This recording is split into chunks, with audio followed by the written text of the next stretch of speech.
ഞാനിപ്പോ അഭിനയിച്ച് തകർക്കല്ലേ എല്ലാവരുടെയും മുന്നില്. അതുകൊണ്ടാ ഓടിച്ചെന്ന് കുഞ്ഞിനെ എടുക്കാൻ നോക്കിയത്. അപ്പോഴെന്റെ നാത്തൂനുണ്ടല്ലോ, അവള് സമ്മതിച്ചില്ല കുഞ്ഞിനെ എടുക്കാൻ. അവളാ ലേഖയെക്കാളും കഷ്ടമാ. ഞാൻ കുഞ്ഞിനെ എടുത്തിട്ട് നിലത്തെറിയുന്ന അവളുടെ പേടി. അല്ലെങ്കിൽ തന്നെ ആ വൃത്തികെട്ട കുഞ്ഞിനെ എടുക്കാൻ എനിക്ക് വലിയ താല്പര്യമൊന്നുമില്ല. കഴുത്തിൽ കറുത്തൊരു മറുകുമായിട്ട് ഒരു ഐശ്വര്യമില്ലാത്ത കുഞ്ഞ്. കുഞ്ഞ് കണ്ണേണ്ട പോലെ തന്നെയാണെന്നാ എല്ലാരും പറയുന്നത്. അത് വെറുതെ പറയുന്നതാ. അയാളുടെ ഒരു ഛായയില്ല. ഇത് അയാളുടെ കുഞ്ഞൊന്നും അല്ല ഉണ്ണിയേട്ടാ. ഇനി എന്തിനാടി അങ്ങനെ പറയുന്നത്? അയാളുടെ കാലിന് സ്വാധീനമുണ്ട്. അയാൾക്കാണെങ്കിൽ ഒരു കുഴപ്പമില്ല. പിന്നെ അയാൾക്ക് കുഞ്ഞ് ജനിക്കില്ലേ? എന്താന്നൊന്നും എനിക്കറിയില്ല. ആ കൊച്ചിന്റെ മുഖത്തോട്ട് സൂക്ഷിച്ചു നോക്കിയാ അതിന് കണ്ണന്റെയും ലക്ഷ്മിയുടെയും ഒരു ഛായയും ഇല്ല. പിന്നെ എനിക്ക് ആ മാർക്കോയെ പോലെ തോന്നിയത്. നീ അത് ആരോട് പറയാൻ നിൽക്കണ്ട. അതെന്താ? അല്ലെങ്കിൽ തന്നെ കാലിന് സ്വാധീനം കിട്ടിക്കഴിഞ്ഞാ ഞാൻ വേറെ പണിക്ക് പോണെന്നാ കണ്ണൻ പറഞ്ഞോണ്ടിരിക്കുന്നത്. അല്ലെങ്കിലും ഇനി കണ്ണനെയും ലക്ഷ്മിയെയും ആശ്രയിച്ച് ജീവിക്കാതിരിക്കുന്നതാ ഉണ്ണിയേട്ടാ നല്ലത്. നിനക്കത് പറയാം. ഇത്രയും കാലം ആർക്കും ചെലവിന് കൊടുക്കേണ്ടി വന്നിട്ടില്ല എനിക്ക്. ഇനിയും അതിന്റെ ആവശ്യമില്ലല്ലോ.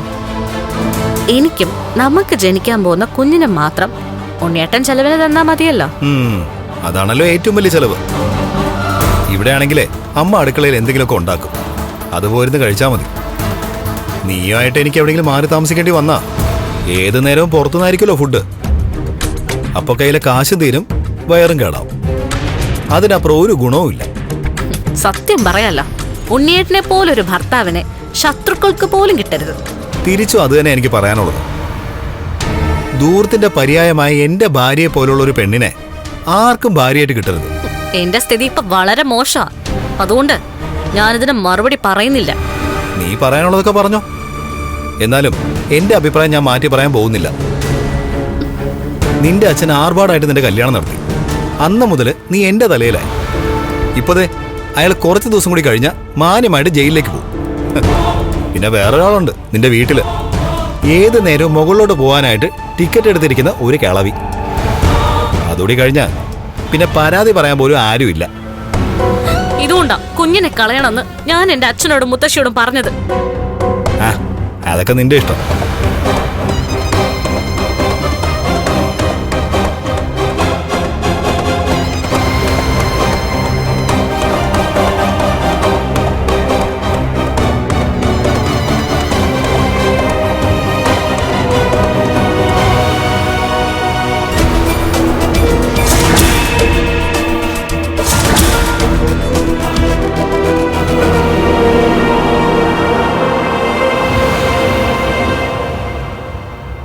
വേണ്ട വേണ്ടെന്ന് ഒരുപാട് തവണ ഞാൻ പറഞ്ഞതാ, കേട്ടില്ല രണ്ടും. പാമ്പുകൾ മനുഷ്യരെ കണ്ടാൽ അതിന്റെ പാട്ടിന് പോകത്തേ ഉള്ളൂ, അല്ലാതെ തിരിഞ്ഞു നിന്നും കൊത്തതില്ല. ഇവനെ തെരഞ്ഞു പിടിച്ച് കൊത്തിയ പോലെ ഉണ്ട്. അമ്മ ഒന്ന് ചുമ്മാതിരിക്കെ. അങ്ങനെ തെരഞ്ഞു പിടിച്ച് കൊത്താൻ എന്തുവാ? പാമ്പിന് ദേവരാജേട്ടനോട് നേരത്തെ എന്തെങ്കിലും വൈരാഗ്യം ഉണ്ടായിരുന്നോ? ഇടി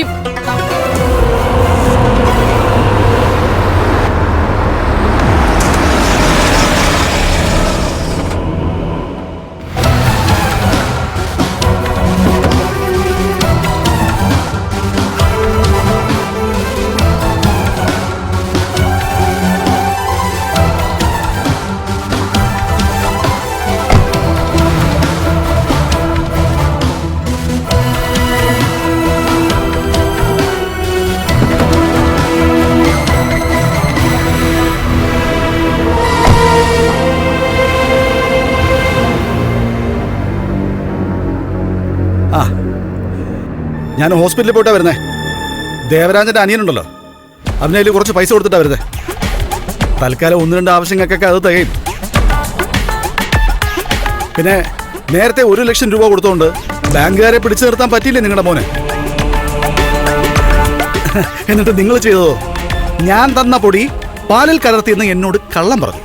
അയ്യോ, ഞാൻ ആ പൊടി പാലിൽ കലർത്തിയതാ സാറേ. നിങ്ങൾക്ക് ആ പൊടി മാറിപ്പോയി കാണും. അതുകൊണ്ടായിരിക്കും കുഞ്ഞിനൊന്നും സംഭവിക്കാതെ പോയത്. സാറ് കയറിയിരിക്കെ. ഓ വേണ്ട, ഇനിയിപ്പോ ഈ രാത്രി അകത്ത് കയറിയിരിക്കുന്നില്ല. പിന്നെ വന്ന സ്ഥിതിക്ക് പറയേണ്ട കാര്യങ്ങളൊക്കെ പറഞ്ഞേക്കാം. എന്തായാലും 1 ലക്ഷം രൂപ ദേവരാജൻ വാങ്ങിച്ചു. അതുകൊണ്ട് എനിക്ക് ഒരു പ്രയോജനവും കിട്ടിയില്ല. അത് അങ്ങനെ അങ്ങ് പോയാൽ ശരിയാവില്ലല്ലോ. ഒന്നുകിൽ എനിക്ക് ആ പൈസ തിരിച്ചു കിട്ടണം, അല്ലെങ്കിൽ ഞാൻ ഇനി പറയുന്നത് അതേപടി അനുസരിക്കണം.